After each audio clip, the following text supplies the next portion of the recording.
दुबईच्या मैदानात टीम इंडियानं दणदणीत विजय साजरा केला। मात्र या सामन्यानंतर दोन्ही देशांच्या खेळाडूंनी हस्तांदोलन करणं टाळलं। पहलगाम हल्ल्यानंतर दोन्ही देशातले राजकीय संबंध ताणले गेलेत। त्यामुळे भारतानं पाकिस्तान विरुद्ध खेळू नये अशी अनेक देशवासियांची भावना होती। मात्र सरकारनं बहुराष्ट्रीय स्पर्धांमध्ये खेळण्याची बीसीसीआयला परवानगी दिल्यानं आशिया चषकात खेळण्याचा भारताचा मार्ग मोकळा झाला। पण पाकिस्तान विरुद्धच्या सामन्यात नाणेफेकीवेळी सूर्यकुमार यादवनं पाकिस्तानी कर्णधाराशी हस्तांदोलन टाळलं आणि सामन्यानंतरही दोन्ही देशांचे खेळाडू हस्तांदोलन न करता आपापल्या ड्रेसिंग रूममध्ये परतले।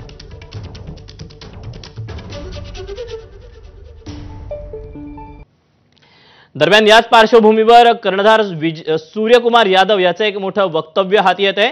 पाकिस्तानवर मिळवलेला विजय हा पहलगाम हल्ल्यात जीव गमावलेल्यांना आणि भारतीय सैन्याला समर्पित असल्याचं